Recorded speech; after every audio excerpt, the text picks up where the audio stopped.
This evening, it's our pleasure to welcome Scott McClellan, Press Secretary to President Bush, who was there during several different time periods of a lot of legislation, of re-election campaign, and so he can speak to us from many different viewpoints in his years there. You were there for 2.5 years?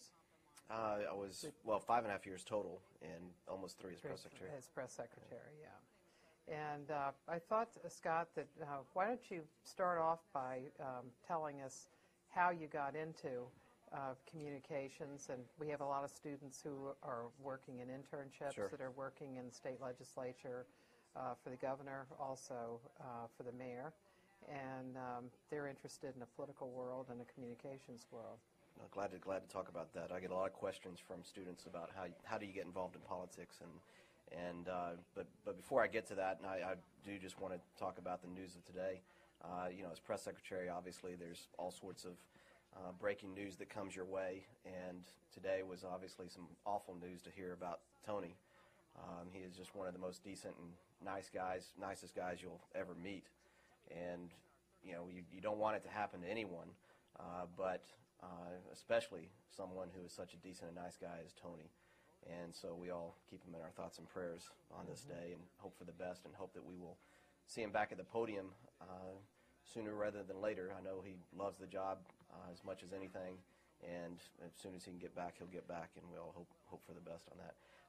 In terms of jumping back to myself and how I got involved in politics, part of it was I was born into it, and the other part of it I got involved in it after college. But my mother, I grew up in a family that believed in public service. My grandfather, my mother's father, was dean of the University of Texas School of Law for 25 years, and he taught there most of his life. And he kind of instilled in us the importance of public service as a way to make a positive difference in people's lives. In fact, he used to say that it's not the dollars you make, it's the difference you make. And so I was kind of raised on the importance of public service as a way to make a positive difference in people's lives. My mother, when I was 4 years old, was elected to the Austin School Board in Austin, Texas, that is. I was born and raised there. And so all I ever knew was her being involved in the political world just about from a very early age. By the time I was in 3rd grade, she was elected mayor of Austin after having been the school board president. First woman ever elected mayor of Austin. This was back in the late 70s, all the way through the early 80s. There weren't a lot of big city women mayors at that time. In fact, I remember one time when I was at the U.S. Conference of Mayors, I was probably 10 years old. Mom had recently been, this was probably her 2 years into her first term or so as mayor of Austin, and there I was going on all this kid stuff. We were at Six Flags over Atlanta doing the kids' activities for the day, and I loved riding roller coasters when I was little, which probably made it good for me when I got to the briefing room because you get plenty of roller coasters in politics. But I was waiting in line that day, and this was, like I said, probably 78 or so, and I was standing there by myself. My brothers didn't want to wait in line, so they ran off. I'm the youngest of 4. And there are these older guys, probably college age, that are standing in front of me, and they see my little badge that says Scott McClellan, Austin, Texas, U.S. Conference of Mayors. And the one guy, who's a very big guy, I just remember, looked at me and said, "Oh, so your dad's mayor of Austin?" And I said, "No, my mother's mayor of Austin." And the guy yells up to friends in the front line, "Hey, get this, this kid's mom is mayor of Austin." So, I was kind of exposed at an early age to being in the spotlight, at least a little bit at the local level. And she has gone on to serve in statewide office and was served 2 terms, most recently as the Texas Comptroller of Public Accounts, or Comptroller as we call it in Texas, and just finished her 2nd term as that. Well, anyway, upon graduating, or actually my senior year in college, excuse me, I'll turn off my BlackBerry. My senior year in college, I had some extra time. I was taking a lighter course load, and some friends of mine were working on a gubernatorial campaign. And I said, I'd be interested in volunteering just to get involved and see what it's like because I got a little bit of extra time. Well, I went in. Actually, that friend called me back later that afternoon when I talked to him and said, "Would you be interested in working part-time?" And I said, "Well, maybe. I got some time on my hands." And he said, "Well, the press secretary is looking for someone to work in the press office." And so I literally kind of got my start at the lower levels of the press office in that gubernatorial campaign. So I went in and met with the press secretary the very next day. He hired me on the spot. And I came in early each morning before anybody else got there. I did the clips from all the major papers in Austin. So I compiled the news coverage together, did a brief summary, and sent it out to all the senior staff.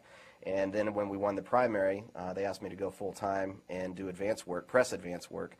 So I was traveling ahead of the candidate and doing press advance work. We actually lost that race, but there's nothing like a loss to help you learn what it's like. I mean, you learn more from those losses than you do from the victories. And so after that, then I, over the years did a series of, well, Texas politics is my background. I went to work as chief of staff for a Texas state senator. I actually got involved in my mother's statewide races for the Texas Railroad Commission, which regulates the oil and gas industry. And later, I was trying not to continue on with her, and I couldn't continue on with her in government because of nepotism laws, but she kept calling me back. And when she ran for comptroller, her first campaign manager didn't work out, and she asked if I would do it, and I said gladly. It was a very tough race, but she won it, and it was shortly after that race ended. I was helping her a little bit with transition and getting ready to go back to the job that I'd taken a leave from. When the governor's office, Governor Bush's office, called me, Karen Hughes, her office, said, would you be interested in possibly being the deputy communications director here in the governor's office? And this was late 1998, so there were obviously rumors that the president might be running for president. I went in and met with Karen and was hired shortly thereafter, and went to work for him as deputy communications director and stayed through that. That was his very last session as governor. And then when we finished the bill signings and I maybe had a couple of weeks to catch my breath, Karen asked if I'd come over to the campaign, the presidential campaign, and became deputy press secretary at that point. After we started wrapping up the primary and it was known that he was going to win, then I was named traveling press secretary. So Karen Hughes and I were kind of the two spokespeople on the road with the press corps, traveling with people like Ken Herman, who's here in the audience, and others. And so, what I tell people if they want to get involved in politics is a great way to do it is to find a candidate you believe in, go volunteer on a campaign, and get in there early if you can. I got in there very early back in 1990 or 1989, actually, with this gubernatorial campaign, and they notice you. And if you're working hard and putting in the hours and doing everything you can to help out, whatever it may be, you tend to get noticed. And I've had friends that used to say when I was younger and working in Texas politics and maybe jumping around various jobs, campaigns, or working government, they would say, how do you do that? Isn't it kind of unstable? And no, not really. I mean, people tend to notice you, and just like any other career path you might follow, and you'll get noticed and you'll have an opportunity to pursue a variety of interest in the political arena. And it's a great way to make a positive difference. When I went to work for Governor Bush, one of the biggest reasons I wanted to go to work, I was excited about going to work for him, was that he was known as a very popular bipartisan governor, someone who governed from the center based on conservative principles, but he had a record of reaching out across the aisle to Democrats that were in positions of power, the lieutenant governor, the speaker of the House, and getting things done on issues broader issues like education and juvenile justice reform and cutting taxes and lawsuit reform, to mention a few. And so that's kind of how I got involved in politics, and I had no idea that I would ever end up where I did as White House press secretary. That wasn't something I planned. After the campaign wrapped up, well, after Election Day, I went down to Florida for a while, helping out with the recount. Then I was named principal deputy press secretary, and helped with the transition, and then moved on to the White House and was deputy press secretary for 2.5 years before my predecessor left. It's a tough and demanding job, and 2 years is probably about the average tenure if you look back over history, and particularly in this 24/7 news cycle that we live in. And I was honored to be able to do it for, well, almost 3 years. Were there some threads that ran through all of those different communications jobs that you had of things that were important about communications? Well, sure. I mean, you obviously develop skills along the way that help you in the communications world, and you learn how to deal with reporters' questions and hopefully advance your own message that you're trying to get across.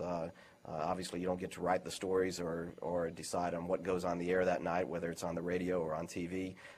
Typically, in the case of the radio TV, they're just going to use a short soundbite from you that day, so you're obviously trying to get across that message.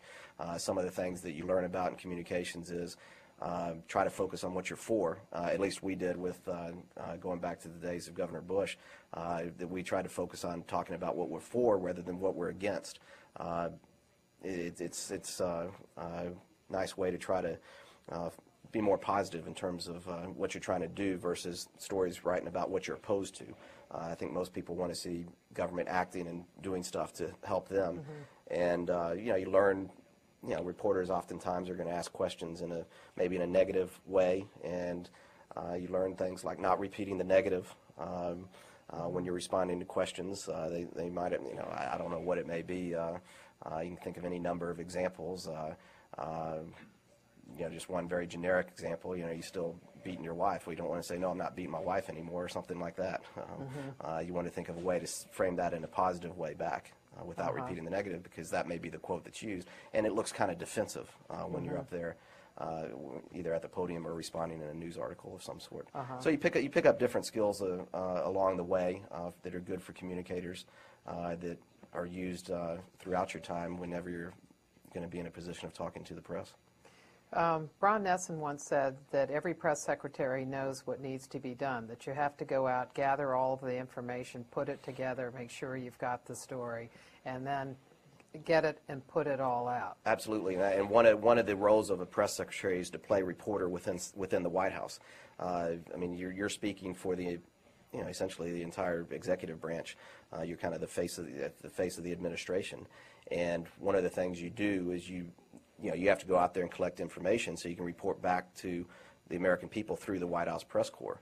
For example, they're looking to you for answers, and typically you can tell kind of what the different news is going to be of the day, or news of interest to the reporters, as well as what you're trying to get across that day. So you look to your sources within the White House, which is your White House colleagues or people throughout the administration, whether it might be a cabinet secretary or your colleague, a fellow communicator over at another department. And you're always, most of your day or morning certainly is spent collecting information, trying to respond to news stories that might have been in the papers that morning or been on the news the night before or breaking news that day, so that you can go back and report faithfully to the American people through the White House press corps and the questions that they're asking. Now, just like a reporter, you learn over time that there are more reliable sources than some sources are more reliable than others, and you learn whose words you can kind of take it at face value, and others who you have to. And we also do a good bit of checking your sources as well. Maybe someone thinks they have all the information, but you're not sure if it's quite right, so you want to go and check that information elsewhere, either in the White House or in a cabinet department or what have you. And I can speak from experience that there have been times when sources have not been as reliable as I would have liked, to put it mildly. Is it difficult when you come in that you assume that you know people, you've known them over a period of time, and so you think of them in personal terms, and that once you become press secretary, you're representing an institution, and they know that, and that it's difficult to get them to be as open as maybe they once were. You're talking about fellow colleagues? Yes, and so that it's that one of the challenges of the job, particularly in dealing with people that you've known a long time, is kind of learning how they see their job and what their own interests are, and that it's difficult to get them to be as forthcoming. Absolutely. I mean, there's some that you run across that maybe think because you're the press secretary and you're the one who's talking to the press that maybe they should only tell you so much. Now, my reaction to that is, look, I want to know everything you can tell me about a particular subject or topic of the day, and let me decide what information is going to be provided back to and in what format to the press corps. And then there are some, that obviously want to advance their own particular interest, and you have to take that into account as well when you're dealing with them. The great thing about being press secretaries, you have 24-hour direct access to the president, and if you ever need to check anything or you're not getting the information you want, I would just walk into the Oval Office and ask him and if he maybe didn't have all the information at hand, he'd pick up the phone and call someone, whether it was, hey, Condi, get down here, I need to ask you, something, and you would get answers pretty quick if you weren't getting what you needed then. But one of the first things I did, I mean, obviously this White House, after September 11th, became very much more focused, and you know this from covering it, on foreign policy. I mean, before September 11th, it was a different story. There's a lot of domestic issues, but after that time, foreign policy has tended to dominate the news. And one of the first things I did before I started as press secretary was go around to each of the heads of the National Security Council, each region of the that handled each region of throughout the world, and I said, give me a briefing. Go over all the key topics in your area, give me a full briefing. Some of them would do one-on-one, others would bring in their entire team and go through the key issues that they're focused on and let me ask questions. But it was a good way to kind of get I had a sense of things, but that was a good way to hear firsthand from the ones that are actually dealing with those specific issues, and also kind of establish a lasting relationship, so that day when you call them up and say, look, I need some information on this and I need it quickly. I mean, most of the time, people throughout the White House know when the press secretary is calling or coming by your office, they need that information as soon as possible, because you're getting ready to go out there and brief, or you need to respond to reporters. Did they brief you on a regular basis in kind of looking at all of the countries in their region and talking to you about what was going on, not just a daily thing?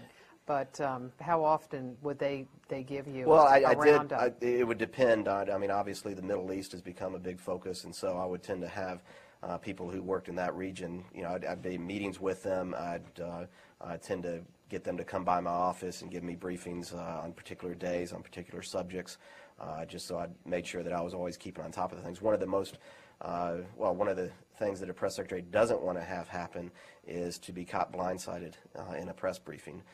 Meaning you weren't on top of some item that was of interest to the press corps, that was a news item, and it comes out of left field and you're not prepared for it. You want to be as prepared as possible. Now, with that said, you're going to get some questions from time to time that maybe you don't know what the answer is to it, and you don't want to try and fake it. That's when you get into trouble, and you'll simply say, let me take your question and get back to you. Can you think of some cases where that happened, and what was your response? I can't remember off the top of my head where it happened where I didn't know the answer to a question. Well, that was an issue that you had not known about, that had come up. I and can't, then how you not might off the have top of my handled head. Been too far detached for it now. Yeah. Can you go back and tell us about your relationship with the president? Sure. How often did you see the president? When did you first know him? Like during the campaign, how well did you know him? And then how often did you see him on a daily basis? I've known the president. I think I probably met him first time. It might have been back as early as '88 during his father's president's campaign, but I mean, it was just in passing, maybe shaking his hand or something like that. I really started getting to know him during 1993-94 when he was running for governor. At the time, I was the campaign manager and spokesman for my mother, who was running for the Texas Railroad Commission, as I mentioned earlier. And so I kind of started to get to know him there, being in some of the same places at the same time. And then, over the years after that, as I mentioned, I was chief of staff to a state senator when he was governor for a time being, and got to know him a little bit more during that time as well. And obviously, when I went to work for him, that's when I really started to get to know him well. And traveling with him during the first campaign, obviously, I spent a lot of time with him, both on the road and in the front of our airplane, where the staff would stay while we were traveling across the country campaigning, and the press was in the back part of the plane during that time. But one of the strengths from my standpoint, or that I felt was one of my strengths as press secretary, was that I knew the president very well. We developed not just a professional relationship, but a friendship, and part of that goes to our Texas roots and some similar interests that we had outside of even politics.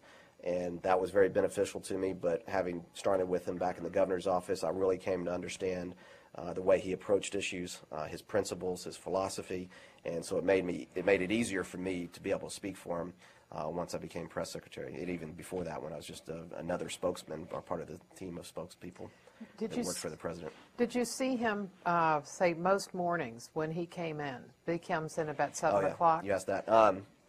Did you see him when he would come in the morning? I would frequently pop over there. That was a good time to catch him, particularly if there was big news that day that I needed to bounce something off or get his thoughts on. It was very easy for me, being where the press secretary's office is, to just pop over to the Oval Office and walk in there. He tends to get in sometimes a little bit before 7. You know, I started to get in more and more a little bit earlier, but he always knew he was going to be in there by probably 7 o'clock. And between 7 and 7:30 was a good time to walk over there and catch him and get his thoughts on a particular issue. And it was usually, you know, before he got, well, at 7:30 he'd go into his intelligence briefings, so then it was going to be hard to catch him after that. 7:30 we had, or actually I take that back. Sometimes they start that early, sometimes it's more like 8 o'clock. But we had senior staff at 7:30 each morning, so if I was going to catch him first thing in the morning, I'd go over there a little bit after 7. After I'd been at home and read through the papers and done a little bit of my preparation for the day, and I kind of had a sense of what might be coming that day. And it was good to get his thoughts before I went into senior staff and started talking about what's going to be on the press's mind on that particular day. What would he have read before he had seen you? What Well, newspapers? he you know, contrary to what has been said out there, and he said it himself, so he's partly to blame for that he doesn't read the newspapers. He's really referring to the editorials and the opinion pages. He doesn't like to pay attention to those.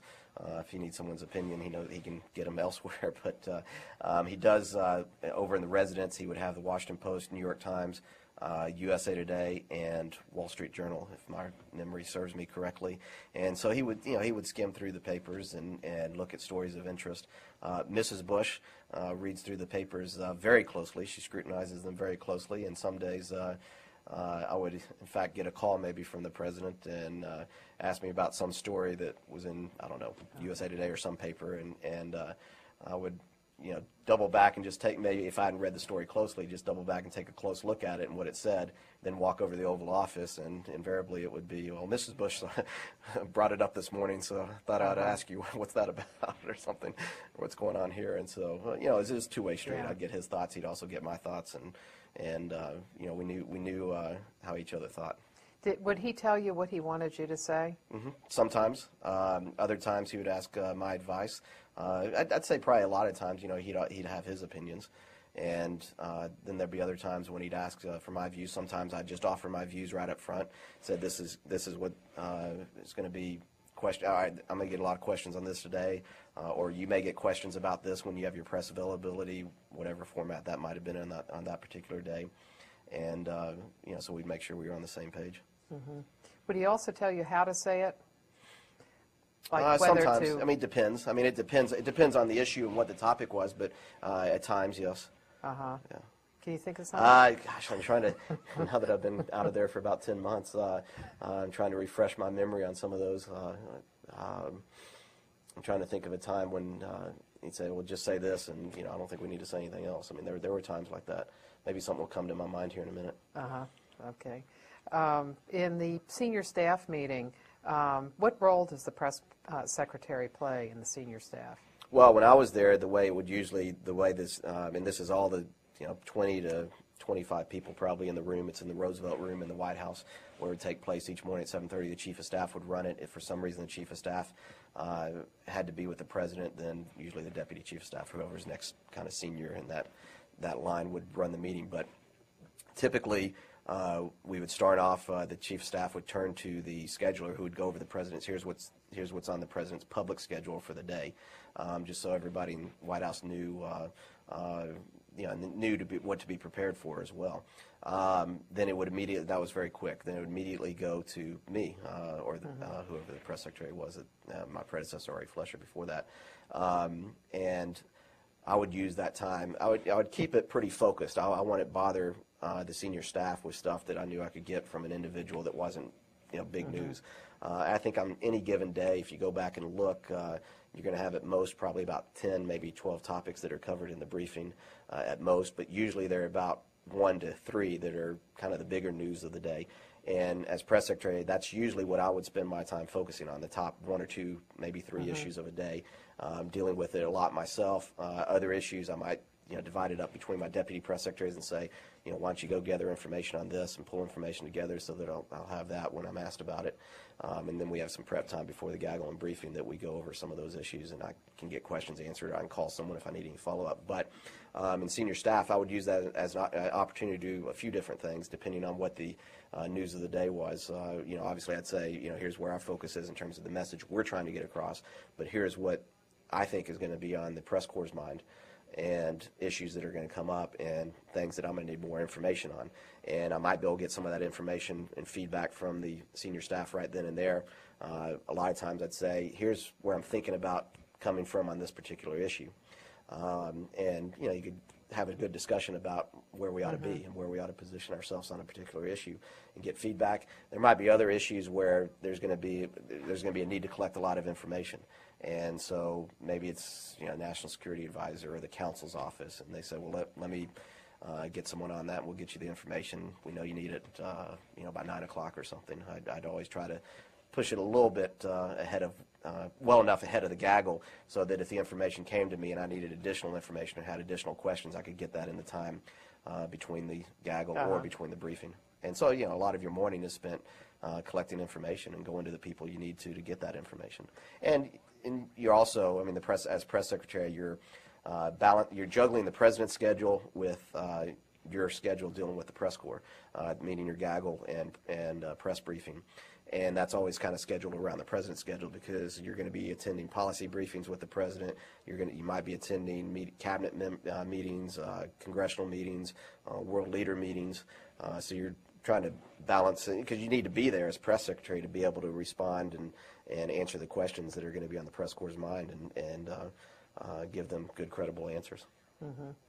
And then when you go into the gaggle, what do you hope to accomplish in the gaggle? What are the uses for a White House? Well, the gaggle is, I mean, typically it's 15 minutes or so, usually at most. Sometimes it goes a little bit over. Sometimes it's even much shorter.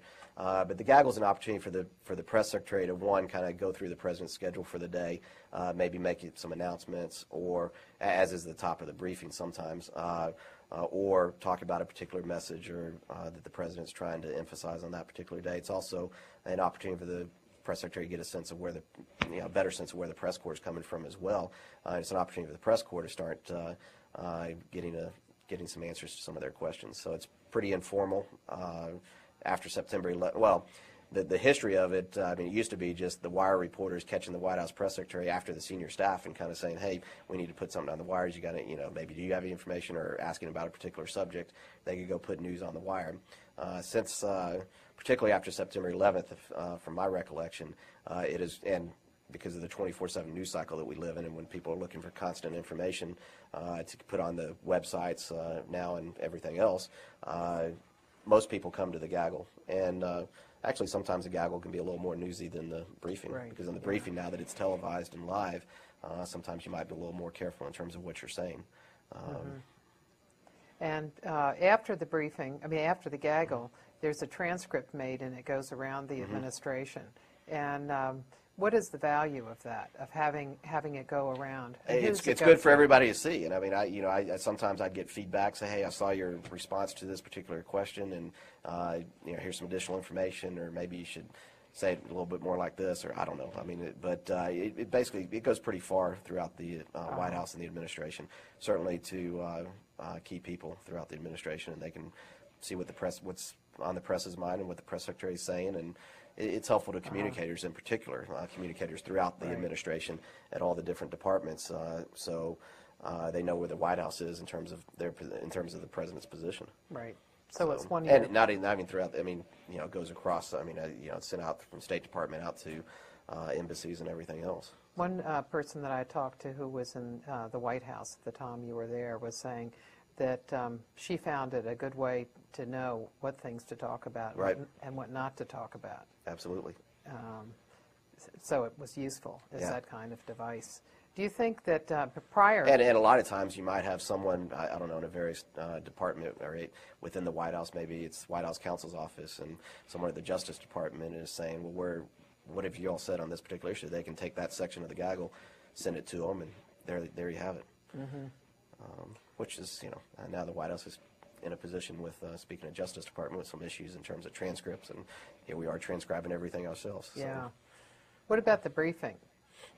And what use is the briefing? Well, I mean, the briefing goes as long as basically as long as the press corps wants it to go. By tradition, the senior wire correspondent is the one who calls the end of the briefing. So it goes anywhere from probably typically 30, 35 to 45, sometimes up close to an hour if it's a particularly heavy news day. But it's obviously useful for reporters in the sense that they're getting answers to their questions so that they can go back and report to the American people. But it's not the only source of information, and I think most reporters will tell you, they can get a lot more information other ways as well, and they've got to go and do their reporting and checking with sources and trying to dig into information and get the scoops and everything else. I mean, with this White House, one of the things about this president is that he's very disciplined, and he likes to make the big news on his own time frame and announce things on his own time frame. So, a lot of times the role of the press secretary, part of the role of the press secretary is to, as much as you can, leave the president as much flexibility as possible before he's made a decision. You don't want to tie the president's hands. You want him to be able to go out there and, to think through things and get all the advice and input he needs from throughout the administration, and through the policy-making process, and then be able to make the decision on his own time frame. And obviously, reporters are trying to get a scoop and trying to figure out, which is their job, trying to figure out which direction the president may be going on a particular issue or a particular policy. But sometimes the press secretary has to hold the line and try to leave that flexibility there for the president. The last thing you want to do is box him in before particularly a major decision's made. Do you think, though, that sometimes when you're waiting to make news on his terms, that you lose something because others jump in and define an issue? Example. Go ahead. Well, an example of one is corporate responsibility. In 2004, you all took that as an important issue and discussed it in the campaign. Yet when it came up as an issue in late 2001, it was not viewed as a big issue. And the first time that the president really talks about it is in Wall Street speech, and that is in July of 2002. Yeah, that's one of those issues that bubbled up, but it bubbled up pretty fast. It did. With Enron and WorldCom, and that really happened at the end of 2001 and 2002. But because it took so long to get a response, that others came in and defined that issue. Yeah, and part of that sometimes is you're at the whims of the policymaking process. Sometimes the policymaking process doesn't move as fast, and the way it's structured at the White House, you have the White House staff. They're dealing with the various cabinet departments that are focused on a particular issue. In that case, it'd be Treasury, maybe Commerce, and a few other agencies probably. And they're trying to pull information together and make policy recommendations to the president. It goes through a deputies committee, meaning all the deputies in the various offices within the White House, and then it goes through the principals, and then it goes to the president after the principals have signed off, said, here's what our recommendation is, here's pros and cons, and even throughout that process, sometimes the president's going to be getting briefings and saying, asking questions or saying, I want you to look at this particular area. I think that from a president's standpoint, you want to make sure you're making the right decision, that you're not making decisions necessarily based on what the news coverage is, that you're going to look at it and make the right decision. But at the same time, from a communication standpoint, yes, that can present problems for you because it looks like, in some instances, maybe you're dragged to the table. Yeah. But, when all is said and done, sometimes, that's forgotten after the fact once your policy comes out. Mm-hmm. But it seems one of the difficulties of your operation was that as much as you focused on the issues that you wanted to focus on, that it was difficult to listen at the same time, that people would be so busy advocating. Absolutely. That's hard to listen. No, you do get kind of in the bubble in the White House, and it's you want to be able to rely on people on the outside to help provide some perspective to you as well. But when it's a lot easier for me now to step back and look and say, well, here's what the White House maybe ought to be doing than it was when you're in the daily grind of things and you're focused on so many different issues or participating in meetings that sometimes it's hard to step back and realize when things are bubbling up how big of an issue it might be at the time. Mm-hmm. Some people that have been in White House, senior White House staff positions, have had groups of people that they went to who were outside of the White House that would be sources for them for sounding boards. And did you have any group of people that you went to? I would bounce things off. It was primarily people inside the administration, various people. There were some, and Karen Hughes is obviously someone I was close to. Probably wasn't often that I did, but a lot of times participate maybe in some meetings with some people that are on the outside. Even some of my predecessors from time to time I might talk to. Not, I wouldn't say often, but from time to time. Probably should have more so, probably to tell you the truth. But like you pointed out, you get so caught up in the day-to-day stuff. Can you give us a sense of the difference between campaigning and governing when you're trying to work communications in those two environments? What are the differences? Well, I mean, the difference is when you're governing, obviously you have to deliver results. I mean, you have to get things accomplished for the American people. Once you're in office, people expect you, okay, now follow through on what you pledged to do during the campaign and get things done. In a campaign, and the other thing about a campaign is you very much it's for a limited period that it's going to end on Election Day, except for 2000 when it ended a few weeks later, or several weeks later. But you have a little bit different mindset. And I can tell you from this president, the way he thinks about things now, he's sometimes fallen short on some of his goals in this area. But campaign there's a time for campaigning, and the rhetoric might get a little tougher. But when you're in office, hopefully, as much as you can in Washington D.C., where the environment has a natural built-in bitterness and rancor about it, I guess is the best way to say it. But hopefully you're trying to elevate the discourse and trying to figure out ways to bridge some differences and find some compromise, hopefully based on your own principles in the president's view. You were talking about how the president, when he was governor, worked with Democrats. Why do you think that hasn't worked? I think it's several reasons. In Washington. I think that both sides bear some responsibility for it, meaning Democrats and Republicans. When you reach out, you have to have people that are willing to reach back. Obviously, with what has happened in Iraq and how controversial that has become over the last few years, and the president's poll numbers coming down, it's probably led to some more divisive rhetoric, and then to some extent I think the media is complicit a little bit, because the media is looking for at times they're looking for controversy, and they're looking they like it when they get people going at each other to some extent, but the big responsibility really lies with the parties and the elected leaders. I mean, I think one of the interesting things about 2008 that I think you're seeing is that people are looking for someone who is different, not viewed as your typical politician, someone who is going to be focusing on solving the issues that we all care about, that are at the center of our daily lives, like education and energy, the environment, healthcare. I mean, those are all kind of issues that I think people out there in America are saying, look, find a way to work together and get these things done.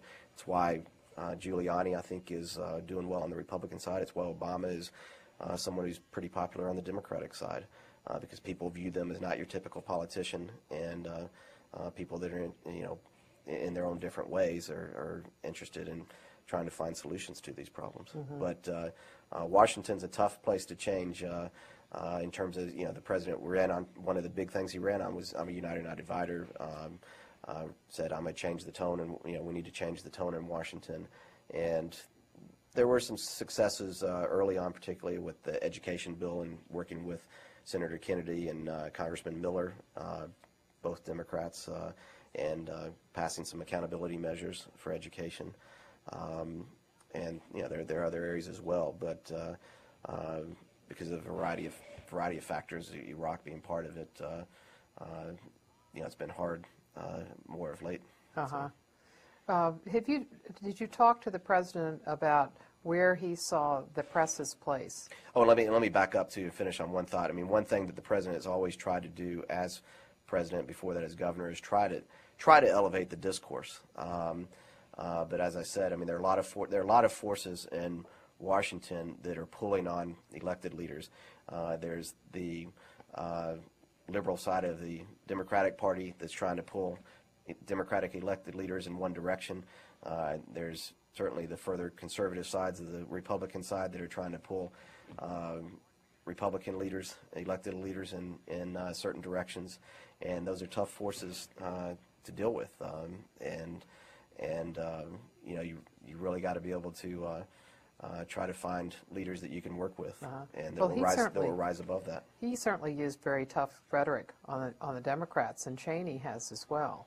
Yeah, well, but I think if you go back, yeah, I agree. I mean, to some extent, more so probably the vice president sometimes has been able to say things a little harsher than maybe the president would say. But if you look back at a lot of the president during his governing days, it's changed somewhat. I think even more probably after these last elections, with the Democrats taking control on Iraq particularly. But even there, if you look after this last election, I mean, he tried to do some reaching out, but Democrats insisted on a certain direction as well, and you couldn't find a meeting of minds on those issues. And I don't know that it was going to be possible to begin with, because right now you have a situation, 6 years into his term, over 6 years into his term, or time in office, that I think the blood in the water is just too much to kind of change that at this point in his time in office. And you know, it's going to have to be up to, you know, maybe the next administration and the next Congress to be able to do that. I just don't see that changing much in his remaining time in office, unfortunately, for the American people. When Cheney goes out and speaks, is what he's going to say pass through filters in the West Wing, so everybody knows what he's going to say? Most of the time, yeah. No, ideally, yes, and it's a way with any cabinet secretary as well. If you're out there giving a major speech, you know, those are things that tend to be run by the White House, and so they know what you're going to be saying in that particular speech. Now, you know, you get into Q&A, and sometimes there's surprises along the way. When you and the president have you talked about the press and the press's role in government? Yes. And so what? I mean, you know, part of that is not only the president's view, but and the president has said it publicly in terms of, you know, he knows that the only way to get his message out is through the press, and the only way for the press to get what they need is, you know, to be able to ask him questions and stuff too. Now, with that said, the reality of it might not always be that, you know, each side's getting across what they want or getting as much as they would like, in terms of the president getting his message out, in terms of the press corps getting all the information that they want. Again, I mean, that kind of goes back to some of what I said about the president likes to make decisions on his own time frame. The press is out there to try to break news and report news and get stuff maybe ahead of when you're ready to talk about it, for instance. And so the president, you know, he's someone that likes discipline when it comes to the communicators, meaning that you aren't going out there and freewheeling and speaking without, and it's something that we've always done, and it goes back even to his governor's office, is try to make sure as much as you can, before you're out there talking about particular issues, that you're talking within the team first, and making sure that everybody's on the same page, and that it's where the president wants you to be as well, first and foremost. When you were at a briefing and responding to reporters' questions, your boss is the president. But where are the American people and the obligations to provide information? Well, I mean, you are serving. You're there, hopefully, to serve the American people as much as anything. But you are working for the president. He was the one that was elected to office. You know, as press secretary, I was speaking for him. I wasn't speaking for myself or anyone else. I was out there to articulate his views and to help shed some light on some of the decisions that he was making as well.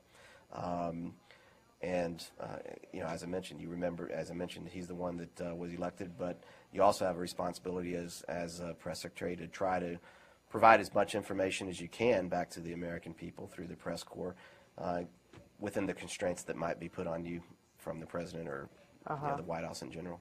And what kind of responsibility do you have to try to encourage White House officials to talk? Well, I mean, it depends on issues, but generally speaking, I mean, you're, you know, from a communications standpoint, you know, you usually take the side of it's better to provide more than less. but I mean, it depends on various issues too. I mean, there are times when the press secretary's hands are going to be tied. I can speak back to my own time regarding the leak investigation that ultimately led to the conviction of Scooter Libby. After that really got underway, my hands were tied. The White House counsel's office kind of led the way in that and said, we're not going to talk about it. Now, from a communication standpoint, that's not always the best way to go. But anytime you get into legal issues, usually the counsel's office is the first to jump up there and say, we shouldn't say anything about it. A lot of times that can look bad and it can look defensive. It can put the press secretary or even the president in a difficult position when you can't talk about it. What lessons did you learn from that experience, and what would you do over? Probably a lot of lessons from that experience. One of the things about another skill you learn is being in communications and having worked in it for a while is be careful how you say things on maybe sensitive subjects, because you know that those words may come back someday in some other way and come back. In this case, it came back to bite me a little bit, but there were some White House officials who had told me that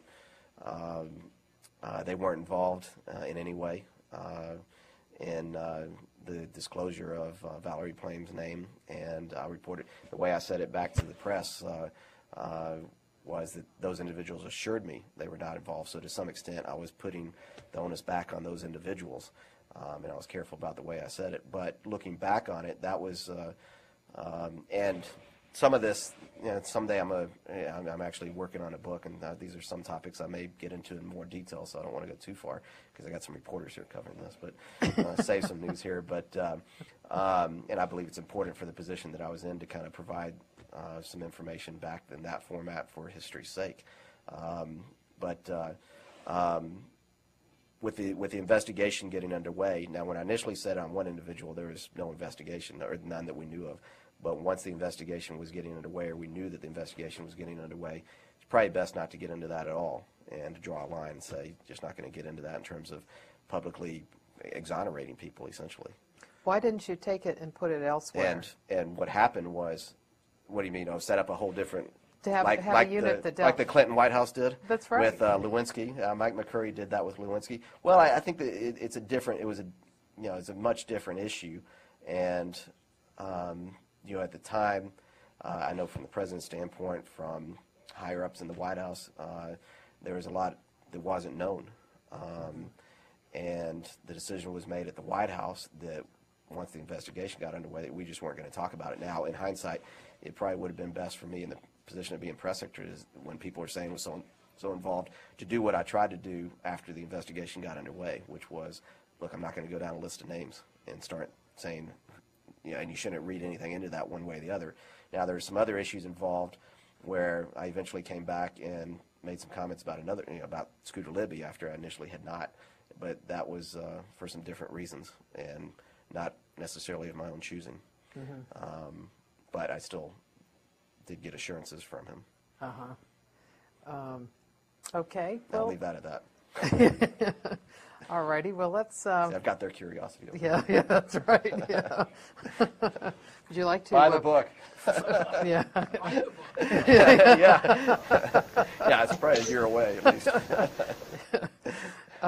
Well, in the finishing up on the Nesson quote, in which he said that all the press secretaries know what needs to be done about going out, gathering the information, making sure that it's right, and getting it all out. He said that while everybody knows that, it's very difficult to do. Absolutely. And what are the forces that operate against getting the full story out? Well, I mean, some of it I touched on earlier. I mean, it depends on who you're dealing with particular issues. Some people are more helpful than others. Just like when a reporter is dealing with a particular source, and on some issues they're more helpful than on others. So one, you're kind of, you're trying to make sure you go, okay, what are the questions here related to this issue? What are the potential questions, or at least areas I'm going to get asked about on this particular subject? And you're trying to cover all your bases. Sometimes, you're up against the clock trying to pull together as much as you can. And of course, one of the things that you say, I mean, I'll go back to an incident that got plenty of attention, and that was a vice president's hunting accident.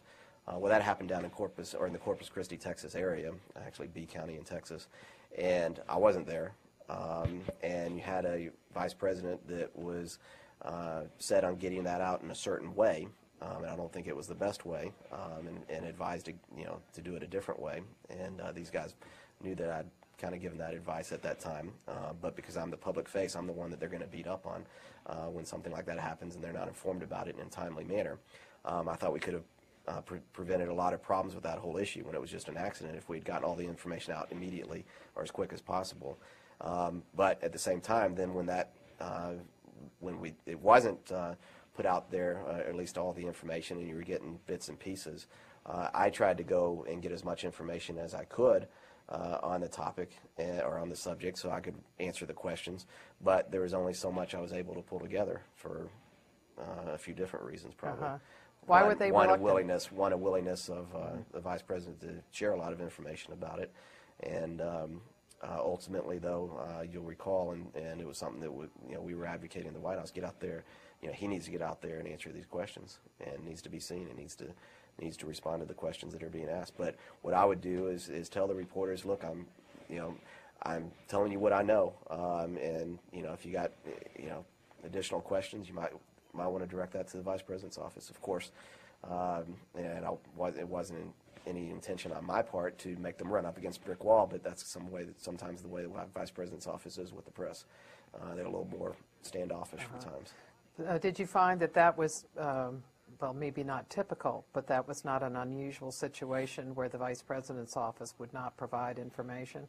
Well, interestingly enough, one person who's a senior member of the vice president's team, I'll leave unnamed, was probably one of the more reliable sources that I could go to and get information. And this individual, he would tell me, everything I needed to know on a particular subject. I mean, sometimes I'd walk out of senior staff, and someone may have said something in senior staff, and go, so and so said such and such, but you also need to know this, because if you start going down this road, here's something you need to know about, and was very helpful.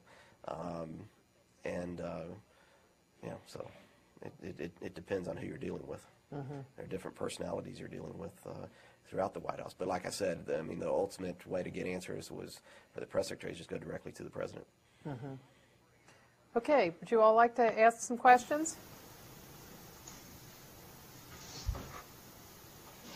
Yeah. When a journalist be particularly troublesome on an issue, for instance, David Gregory. Can you get close to the microphone? Because your voice is breaking up. You're saying David Gregory. I thought you were going to say April Ryan, but no, she's sitting over here. That's why I said that. Go ahead.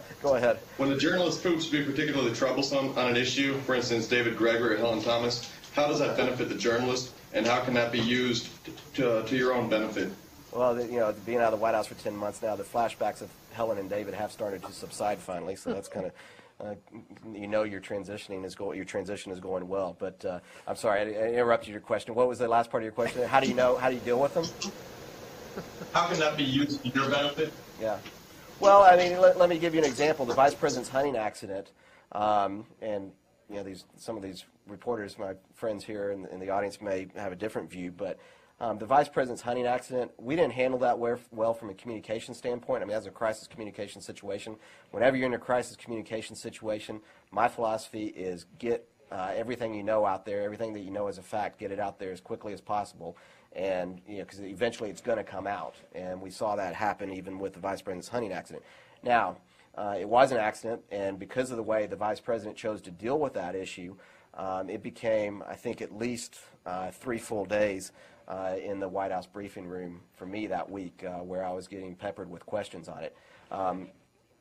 From the standpoint of the American people, I think after day 3 there, or even day 2 of it, when that was essentially all the questions that were being asked of me in the White House briefing room, they started going, wait a second, look, this is bad, it's terrible, but it's an accident, and why aren't you spending more time focusing on other issues? Now, from a standpoint of a White House reporter, they got a job to do, and they're trying to find out answers to questions, and they don't have all the answers at that point. So part of it is they're doing their job, and it's kind of like when you're trying to pass legislation, they talk about it's like making sausage. You don't want to see it, but you need to look at the end product. And a lot of times with reporters, what's going on that briefing room is they're trying to get answers to questions that they're having trouble getting answers to, or trying to find out legitimate information. But I encourage you to, judge the reporter based on their actual reporting later in the day. And I know that David Gregory, for instance, he can be very combative in that briefing room, but he's a pretty fair reporter at the end of the day. I mean, he'll go out there and present both sides of the issue. But there are times when you can turn that. Sure, you can turn that to your advantage on reporters. I just cited one. You kind of in that instance with the hunting accident, is just kind of keep tossing the rope to them and let them hang themselves to some extent, and people get sick and tired of it. Now there are other instances where you can't use that to your advantage.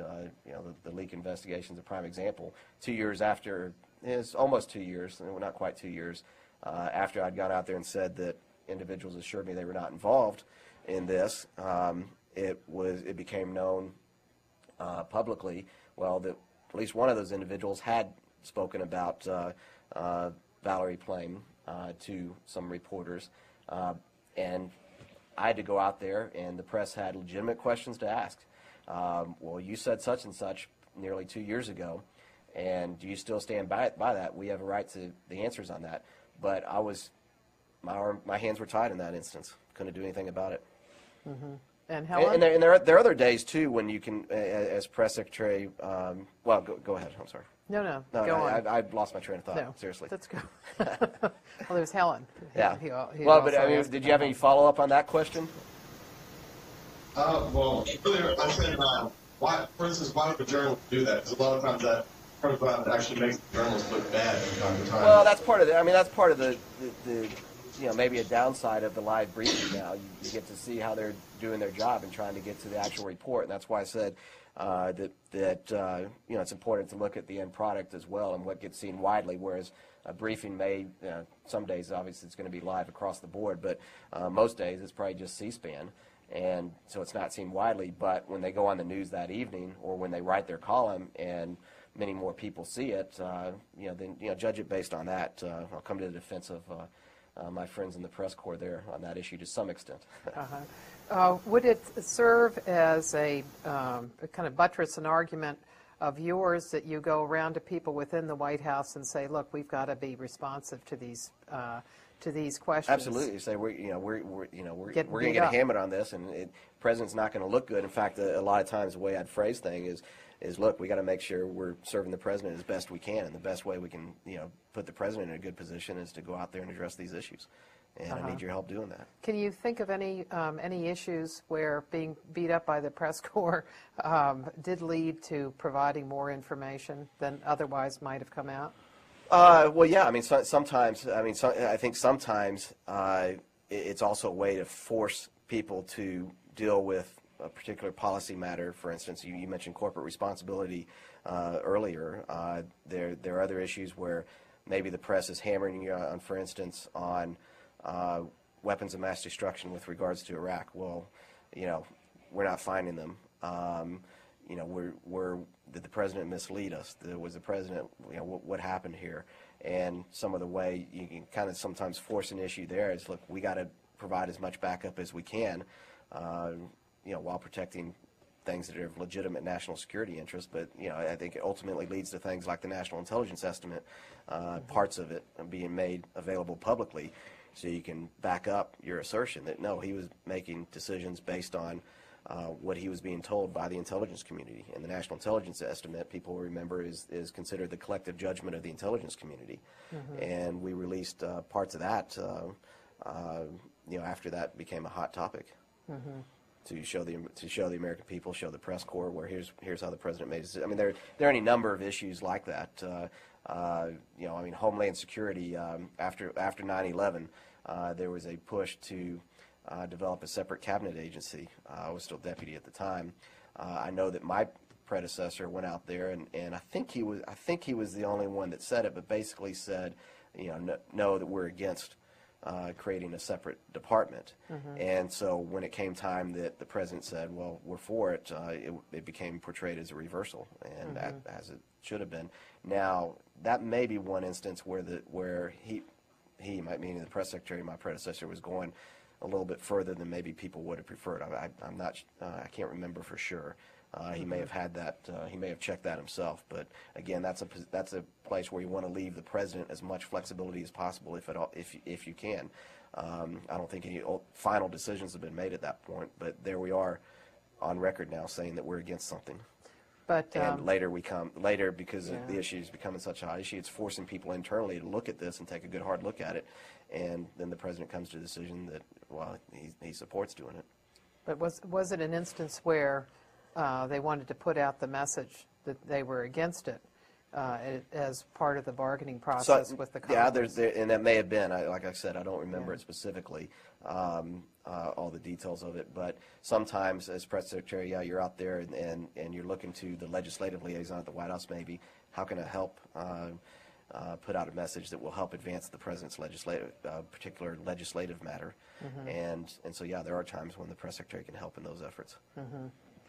Questions? I'm interested possibly following a career in a press office after I graduate.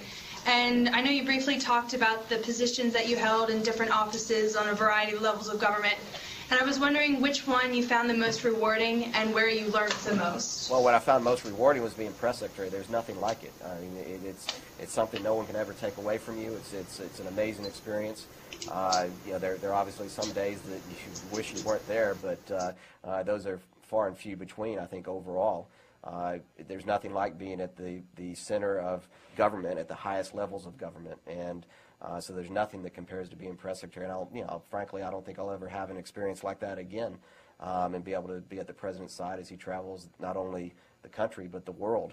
Other things, I actually enjoy the campaign side of things too. I talked to you about I like the strategic side of things, and I enjoyed being a campaign manager. It's a great experience, and working with all the different elements of a campaign, from the fundraising to the message development to the paid media as well, and the advertising that you're doing, and dealing with opposition research, organization issues, and kind of overseeing all that and saying, and making sure that you pull together a winning strategy.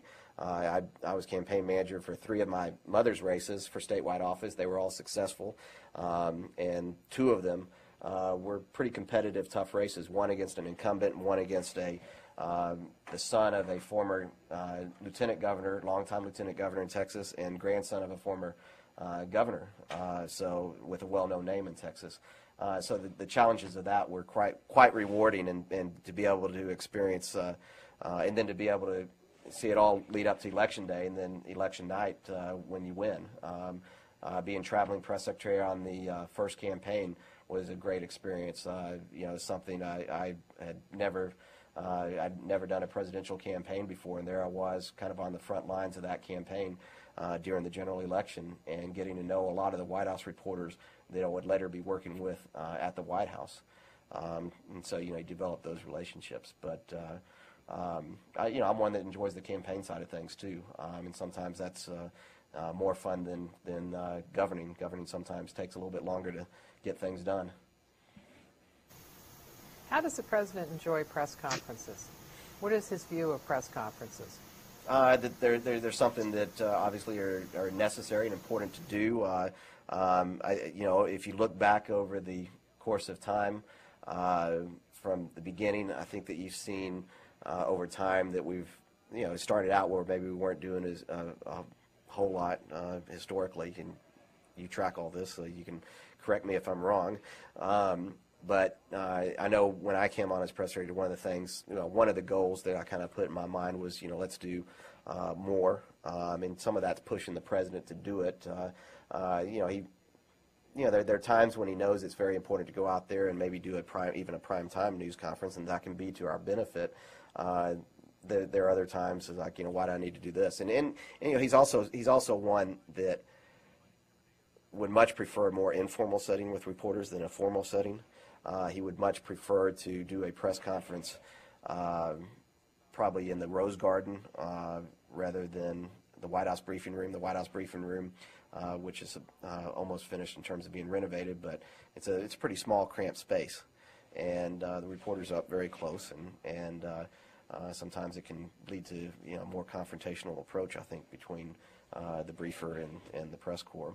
But in the Rose Garden, the press corps could be set back further, and it's a little more, while it looks nicer too, on some days, it also is a little more relaxed environment to it, less tense than I think the briefing room, or certainly less tense than the East Room, where the president might do a primetime news conference or a news conference with someone like Tony Blair, a well-known world leader, for instance.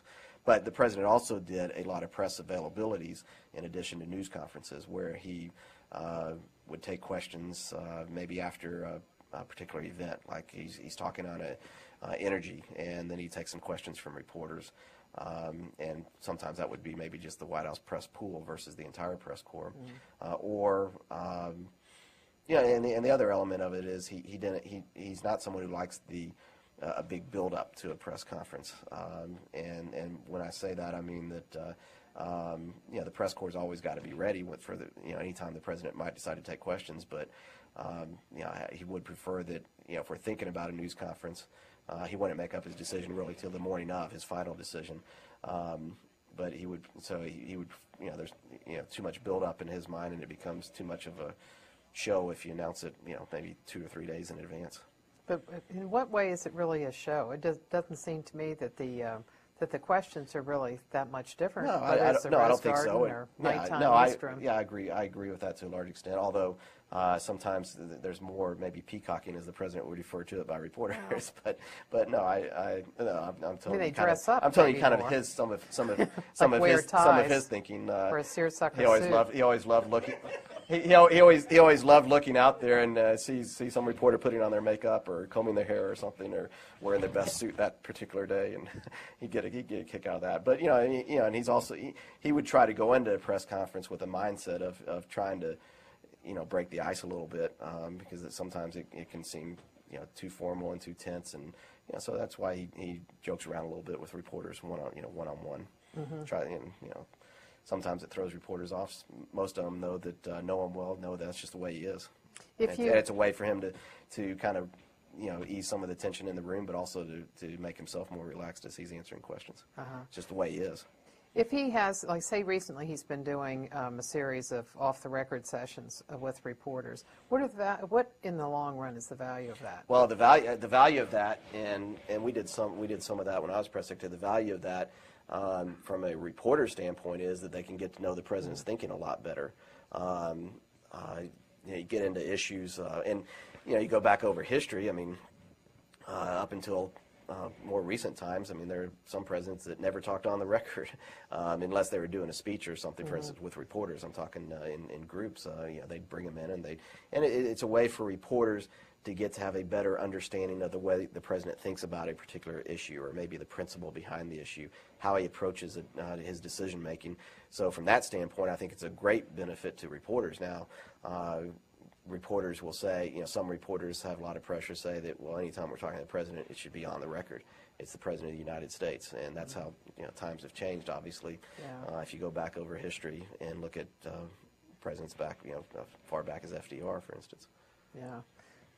But it just seems from the viewpoint of a White House, if you can't use the information, what good is it in the long run? You're not having the quotes out there per se, but it goes into the reporter's mind, and the reporter is able to have that in his mind or her mind, and be able to that it gets reflected in reporting. So did you all notice a difference from the sessions when you had them? Well, I mean, and again, I mean, this is one of those areas where you get into some issues with reporters saying, we love these sessions. I mean, invariably, reporters will come up to me and say, that was great.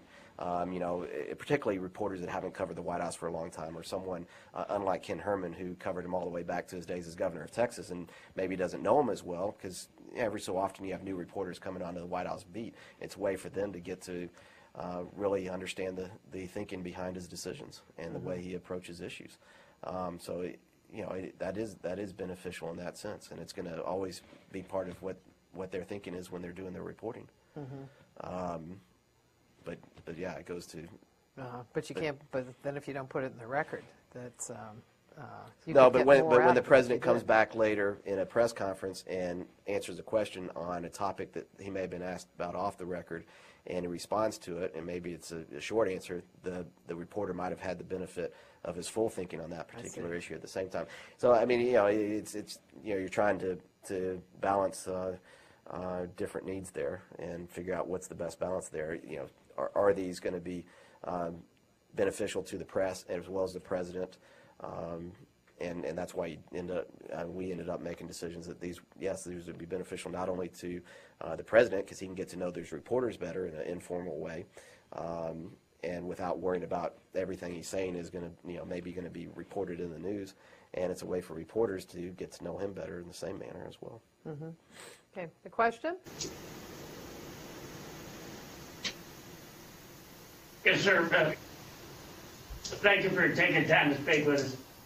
Could you expand a little bit on the yardsticks that differentiate a good press secretary from someone that is mediocre?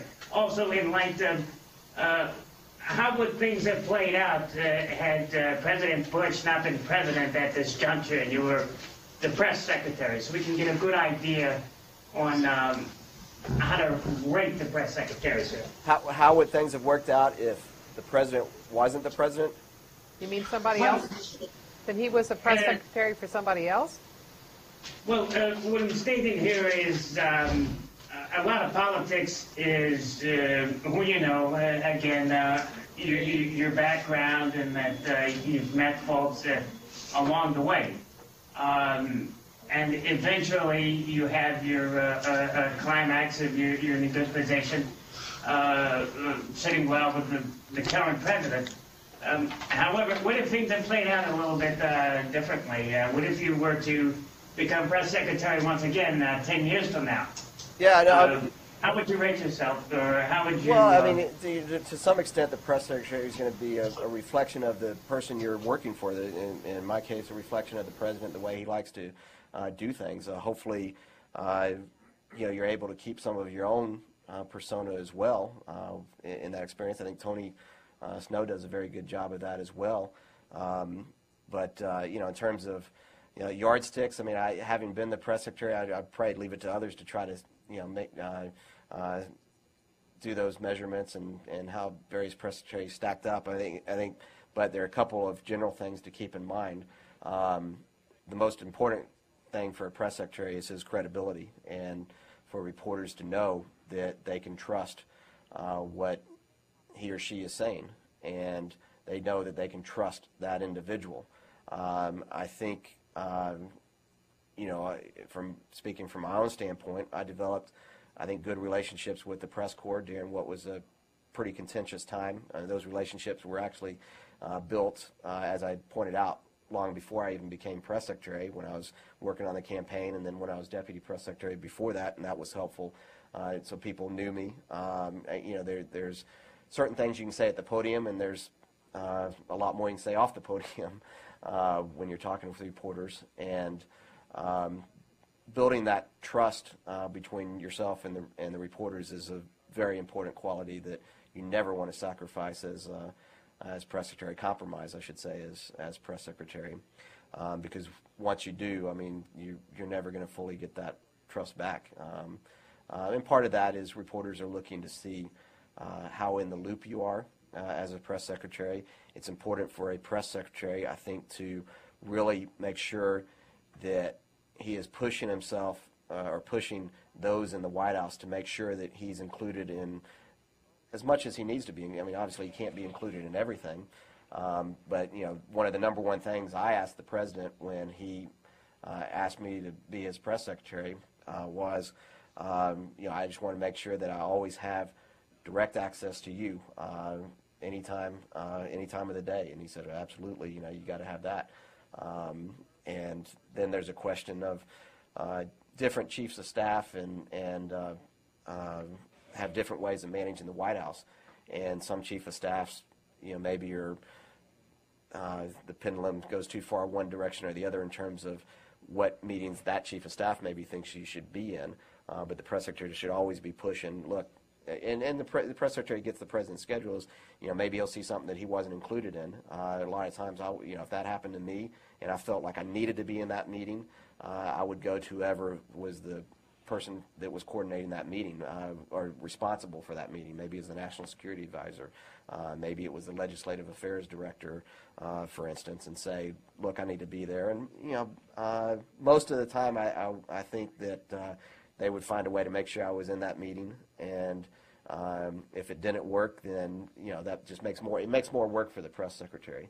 And it doesn't serve the president well if you're being excluded from things. So I think those are some of the important qualities about the president, about a press secretary. Obviously, in this day and age with the live briefings and the 24/7 news cycle, I mean, it's very helpful to have a press secretary that is performs well on television. The briefing is to some extent a show. You hate that it has become that to some extent. Hopefully it's focused on substantive issues for the most part, and a lot of times it is, but a lot of times what you see covered or I say a lot of time, a good bit of the time you see more of the show than you do of the substance. Mm-hmm. Once the briefing takes on that kind of quality, how do you get information to reporters in a way that you think is a non-show kind of setting?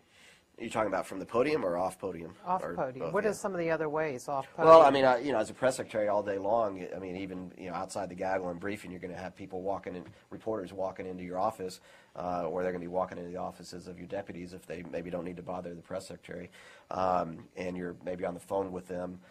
You're dealing. I know that about probably in the 5 to 6 hour each day, or not each day, but a lot of days. The network correspondents would maybe pop up to my office or give me a call on the phone because they were finishing up their packages or getting ready, before they went live on the nightly news, and they just wanted to make sure that they were reporting information accurately or they had everything they needed. Maybe they had one last question or something, so you get a lot of those walk-ins, and when when the camera's not rolling, sometimes you're able to provide a little more guidance than you would when the camera is rolling. Because when you're up there at the podium, you're thinking that I'm going to be up there for maybe 45 minutes, but maybe 7 seconds of it is going to end up on the nightly news. Mm-hmm. And it's sometimes it's going to be probably your worst 7 seconds of the whole briefing. Yeah. So you have that in mind, and that's why there's a lot of argument over whether or not it's been beneficial to have the briefing go live and or whether it should live on TV or be covered at TV at all for some of those reasons. On an average day, how many drop-ins would you have? How many phone calls would you return, and how many emails? I mean, it depends on the news of the day. Obviously, if it's a high-volume news day, you're going to have a lot more. But it just depends. And sometimes there might be some. Obviously, your first priority is kind of the White House reporters, the ones that are covering the White House on a daily basis. Sometimes you might get calls from non-White House reporters that are covering specific issues, and they might not be the number one issue on your mind that day, and you might say, here, give it to your deputy or something, or direct it over to the National Security Council spokesman and say, why don't you handle this for me and get back to this person, because you want to try to be as responsive as you can in that position, and one small part of that is making sure you're returning all calls, or that all calls are getting returned, and that people are at least getting callbacks. Mm-hmm. So what kind of volume are we talking about, say, on emails? How many emails? Well, now with emails, you get a lot of those emails too. I don't even think I could put a number on it, but some days you'd have a stack of calls. I mean, if there's some big breaking news item, and maybe it's after the briefing, then your phone's going crazy, or people are walking into your office, and sometimes you might just do a mini informal gaggle in your office in that way. Mm-hmm. Okay. Another question? Many of the reporters we've interviewed have commented on how skillful the Bush administration has been at being tight-lipped. Do you think this is harmful or beneficial to the American people? I mean, I think it depends on the various issues that you're talking about. I would probably prefer, one of the lessons learned being press secretary. Looking back on it, I probably in some instances would have pushed harder to provide more information. Some of that, when you talk about the White House being skillful and tight-lipped, some of that is just part of the president's style. That the discipline of the White House is the way many in the White House would look at it and say that we're very focused, we're very disciplined. We like to make the news on our own terms versus being driven or versus policy decisions being driven by the media reporting, for instance. But yeah, this administration, I mean, there's definitely some truth to it about how tight-lipped we are, but every administration is to varying degrees as well, and each does it in their own way. And it can be I'll tell you, as someone who has watched White House reporters, I know it can be frustrating for them on some days when they're trying to get information and the White House is not talking, and the president kind of set a tone throughout the White House that people that shouldn't be going out there and just leaking information to the press and tying his hands on decisions. Did he often want to track down leaks? Yeah, it's a fruitless exercise in my mind. There were some instances. I mean, some instances where maybe he would be particularly upset that some information had gotten out, but the president's not one that lets those things stick with him for a long period of time in terms of being upset about it. I mean, he'll remember it, but there's so many issues you got to deal with. You got to move on, and it's just fruitless to try to figure out who. At least my experience is who leaked various information that you didn't want out there in the public domain. A final question? You mentioned a book. Can you elaborate on that? I'm sorry, you broke up there. You need to get near the microphone. Sorry, you mentioned a book coming out. Can you elaborate on that a bit? Well, I don't want to say too much at this point. I mean, the offers are coming in as we speak, and I should be making a decision on which publisher I'll be going with pretty soon. My sense is that it's probably going to be a good year before I get it out, and it's an opportunity. One thing that I want to accomplish with the book, from my own standpoint, is I want it to be candid. I want it to be an opportunity for me to share with people what I lived and what I experienced, but I also want it to be an opportunity for me to share with people what I learned and how that might be applied to make some improvements in the way Washington works, the way our political system works, and also to put it down there for the sake of history so people can piece together all that various information and the various perspectives. I mean, like I said, I was right there at the center of history, and to some extent I feel that I didn't go in as press secretary thinking that I would do a book, but after having left, I think it's somewhat of, I have a little bit of an obligation, I think, back to the American people and back for history's sake to put that information down there and to provide a behind-the-scenes look at this administration, to get into issues that you all are bringing up about how tight-lipped the administration is, how the administration approached some difficult issues that we had to deal with in the aftermath of September 11th. That a book is, in my view, an opportunity to explain or really go into detail about things that you don't get to do in just a short one-on-one interview with a reporter, for instance. And so that's why I made the decision that this is something I want to do. I've never written a book before. I know it's going to be a lot of work, but fortunately I'm in a position where I can dedicate the time I think needs to be dedicated to make it an interesting read. Okay. So we'll see. We'll all buy it. Thanks very much, Scott. Thank you all. Appreciate Enjoyed it. Thank you.